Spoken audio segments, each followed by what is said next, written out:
nosso estudo de hoje, nós vamos encontrar no Evangelho segundo o Espiritismo, capítulo 2, Meu reino não é deste mundo. Nós vamos encontrar no item 4, o Kardec nos coloca ali a tese, a realeza de Jesus. Então vamos entender um pouquinho o que é essa realeza de Jesus. Como foi esse reinado de Jesus? O que Kardec quer nos mostrar desse Cristo enquanto nosso rei? E para iniciar, a gente vai lembrar então de 2 episódios que aconteceram na caminhada de Jesus, que vamos encontrar lá nas narrativas dos evangelistas, né, no Evangelho. Então lembremos daquela narrativa aonde acontece por ocasião do nascimento de Jesus, que nós vamos ter ali a visita dos reis magos, que atravessam todo o Oriente e vêm ao encontro de conhecer Jesus. Esses reis que foram avisados em sonho do nascimento de Jesus, outros que seguiram a estrela, que se guiaram pela estrela para chegar até Jesus. Esses reis que representavam ali as 2 polaridades, o poder e a espiritualidade. Então esses reis vêm até onde Jesus se encontra referenciar um outro rei. E encontra aquele menino e se enche de júbilo, de alegria, e então lhe trazem os presentes. Lhe presenteiam com ouro, que representa o valor, que representa a glória, que representa a riqueza. Não a riqueza em bens materiais, mas a riqueza em amor, a riqueza em conhecimento. Presenteiam com incenso, que representa a vibração, que tem a simbologia daquilo que é aromático, que é delicado. Lhe presenteiam com a mirra, que lhe traz o símbolo de uma espécie de contrato, que simboliza humildade, que é uma referência de respeito a Jesus. Então, encontramos aí essa realeza de Jesus, Jesus sendo referenciado como o rei. Um outro episódio que nós vamos encontrar, em que a realeza de Jesus se apresenta de modo muito extraordinário, é aquela narrativa que encontramos no Evangelho, quando Jesus é interrogado por Pilatos. Jesus então já estava preso, já tinha sido passado pelo Sinédrio e trazido a Pilatos, que inicialmente, segundo as narrativas, ele não encontra nenhum motivo para condenar aquele homem. Ele não consegue encontrar nenhum crime na vida dele. Mas ele está ali com aquela tarefa e ele se sabe da pressão que ele precisa ter para condenar aquele homem. Então, ali nós temos o encontro de 2 reis, Jesus e Pilatos, que naquele momento era o governador da Judéia. Então a gente se coloca naquela cena, Pilatos, quando a gente não tem um pouquinho do conhecimento da doutrina, e a gente, quando criança, escuta esse diálogo de Pilatos julgando Jesus, a gente tem um sentimento meio ruim, assim, de ódio, de mágoa, daquele homem condenando o inocente, daquele homem sendo mau. Hoje, com um pouquinho de conhecimento, de estudo, a gente olha para esse homem, Pilatos, e sente compaixão dele, porque vemos ali um homem preso aos seus medos, ao temor de ter o seu reinado ameaçado por aquele que diziam que era o rei dos judeus. O medo que esse rei lhe tomasse o poder. E aí nós temos 2 extremos também. Jesus, sabendo que não poderia escapar daquela situação, que não poderia escapar da crucificação, que não poderia escapar à morte, mas estava ali, sereno, humilde, em paz.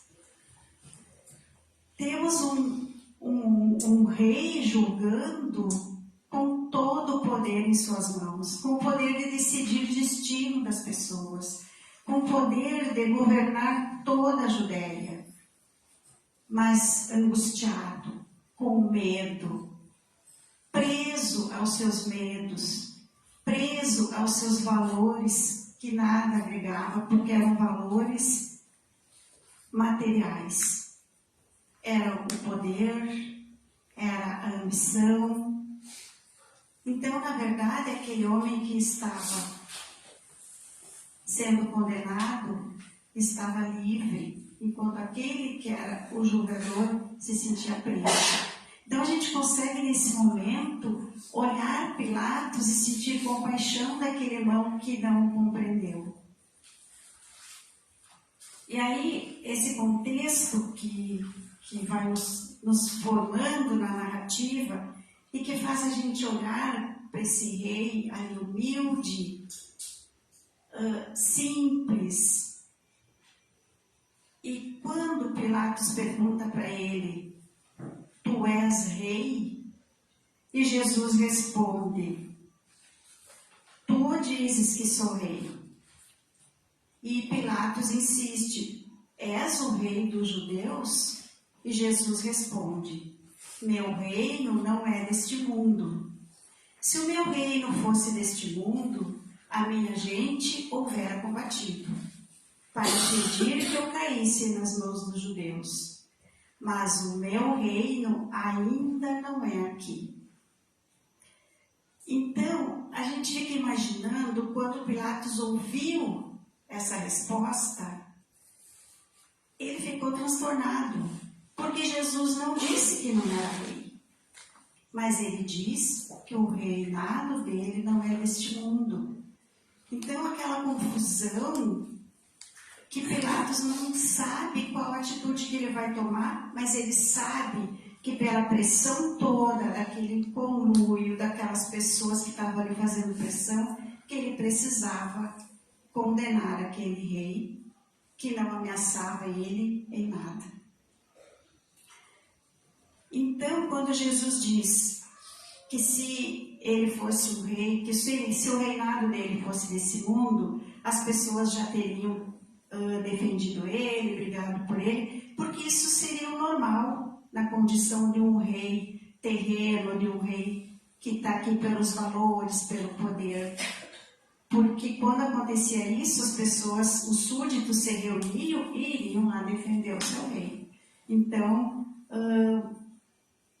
Pilatos fica totalmente confuso, porque Jesus se transforma ali na simplicidade, na humildade.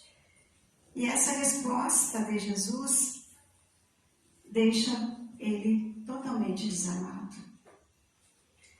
E aí nós vamos ter aqui então aquele outro momento aonde a realeza de Jesus se sobressai, porque o reino dele é de amor, é construído em sentimentos, é construído nas leis imutáveis, nas leis de Deus. É um reino que não é temporal, que ele não vai mudar. Então, por isso que Jesus diz: meu reino ainda não é aqui. Então, nós temos aí dois momentos. No primeiro momento, lá do nascimento, nós vamos ter aqueles reis que vieram visitar Jesus, que aceitaram Jesus, que reconheceram Jesus como rei. E nós vamos ter no segundo momento aquele rei que, representando grande parte de um povo, não aceitou Jesus. Não aceitou que Jesus fosse rei, não aceitou a realeza de Jesus. E Kardec, então, nesse capítulo do Evangelho, ele veio nos apresentar essa tese da realeza de Jesus, esse ensinamento, essa oportunidade de reflexão, a partir dessa narrativa do julgamento de Pilatos. Ele começa por ali, esse texto, para que a gente consiga ir acompanhando, para a gente consiga compreender que essa realeza de Jesus não é sobre essa realeza que se faça baseada no poder, baseada no plano material, baseado nesses interesses distorcidos, nesses interesses que são equivocados, mas que o reino de Jesus se refere sim a uma autoridade moral, que essa autoridade moral que todo espírito consegue alcançar desde que faça o seu trabalho na evolução, que tenha dentro de si a vontade de crescer, a vontade de evoluir, a vontade de construir uma caminhada baseada nas leis, baseada no amor, baseada no conhecimento. Então, essa autoridade que Jesus tem não é uma autoridade terrena, é uma autoridade moral, porque Jesus transcende a matéria. Jesus está acima dessa capacidade de apego. Jesus está acima da matéria bruta, capaz de estar acima de qualquer um, de todos aqueles que estavam ali. Mas esse acima de qualquer um, com humildade, sabendo que ele tem conhecimento, que ele tem capacidade de ajudar e de servir aqueles que estão ali. Então, esse ensinamento do Kardec veio nos fazer pensar como a gente está vendo hoje essa realeza de Jesus. Como eu estou olhando Jesus hoje? Eu estou olhando como aqueles reis magos que aceitaram, que compreenderam que ele seria o Messias, que ele era o enviado. Eu estou pelo menos me dando a oportunidade de pensar sobre isso? Ou nós estamos naquele grupo do Pilatos, que simplesmente não queremos ouvir, que não queremos aceitar, porque é mais fácil eu estar pegado à matéria, é mais fácil a porta estreita do que a porta larga. Então, a gente tem que estar pensando nesse texto do Kardec, como está a nossa condução hoje. Como eu estou vendo esse Cristo? Nesse mesmo capítulo, nas instruções dos Espíritos, nós vamos ter uma mensagem, um depoimento de um Espírito que assina como Rainha da França. Esse texto está lá no Evangelho também, que chama Realeza Terrestre.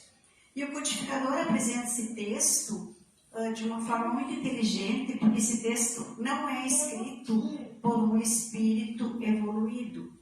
Ele é escrito por um espírito que teve a oportunidade de ter o seu reinado, de exercer a função de rainha da França, e que hoje sofre na espiritualidade justamente porque se confundiu com esses títulos de nobreza, com esse título de rainha. Então, o texto, eu vou ler um pedacinho e convido os irmãos para depois completarem a leitura. Então, ele começa assim: quem melhor do que eu pode compreender a verdade dessas palavras de Nosso Senhor? O meu reino não é deste mundo. O orgulho me prendeu na terra. Quem, pois, compreenderia o nenhum valor dos reinos na terra, se eu não compreendia? Que trouxe eu comigo da minha realeza terrena? Nada. Absolutamente nada. E como que é para me tornar mais terrível a lição? Ela nem sequer me acompanhou até o túmulo. Rainha entre os homens, como rainha, julguei que penetrasse no reino dos céus. Que desilusão, que humilhação, quando em vez de ser recebida, qual soberana, vi acima de mim, mas muito acima, homens que eu julgava insignificantes e aos quais desprezava, por não terem sangue nobre. Oh, como então compreendi a esterilidade das honras e grandezas que com tanta avidez se requestam na terra. Então a gente vê aqui o espírito sofrendo na erraticidade, porque não compreendeu que a realeza não nos traz nada, que o material não nos agrega nada. E que tudo aquilo que nós plantamos aqui, nós colhemos na vida futura. Então a gente vê o sofrimento quando a gente se afasta daquilo que realmente é importante, daquilo que realmente nos faz crescer, daquilo que dá sentido à nossa caminhada. A gente sente que o quanto mal nos faz quando eu olho para o outro e não compreendo que ele é meu irmão e que ele não está no mesmo grau de evolução que eu. Que eles podem estar mais adiantado ou menos adiantado, mas que a minha obrigação é sempre servir, é sempre auxiliar. Então hoje a gente tem a oportunidade de nos questionar sobre a nossa evolução, sobre o nosso apego.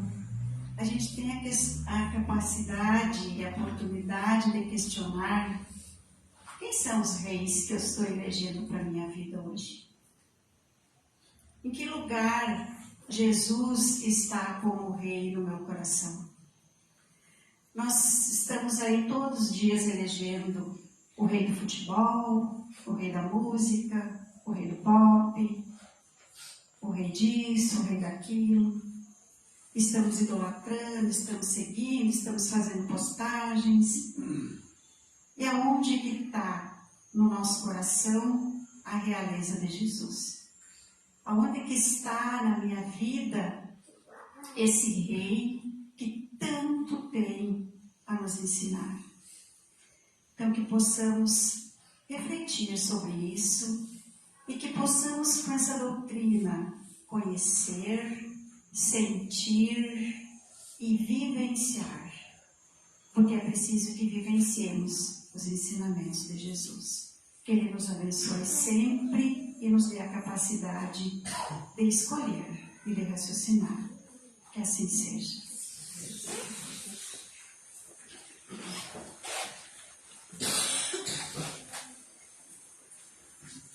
Pensando nesse mestre amigo, nesse nosso rei amado, que olha por nós todos os dias, nos preparemos para recebê-lo no nosso coração, através do pensamento, dessa conexão com a espiritualidade, com o nosso anjo da guarda, com esse mestre amigo que com certeza está aqui. Vamos sentir a presença dele no nosso coração, sentir a presença dele aqui na frente, os braços estendidos sobre nós.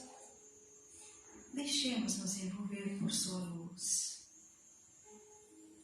Essa luz que envolve a nossa cabeça, que nos tranquiliza, que nos dá certeza do seu amor, que nos dá certeza da vida futura, que nos dá certeza dos reencontros.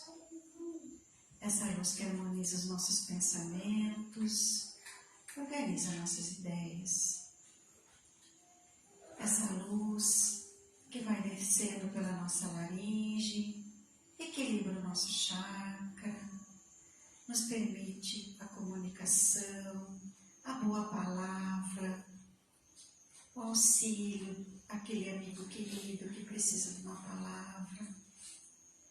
Essa luz que chega ao nosso coração e enche nosso coração de ternura, de amor, de esperança. Essa luz que equilibra os nossos órgãos, que energizam todas as nossas células, que nos fortalece, que nos guia, essa luz que nos orienta. Somos luz, somos guiados pelo amor de Jesus. Mestre querido, obrigada. Obrigada por ser o nosso Rei, por ser o nosso amor, por ser ensinamento. Permita que estejamos sempre conectados contigo. Permita escutar a tua voz, sentir o teu amor.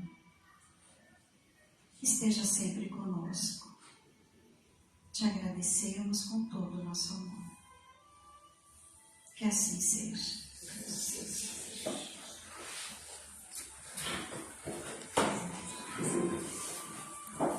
Os irmãos que passaram pelo atendimento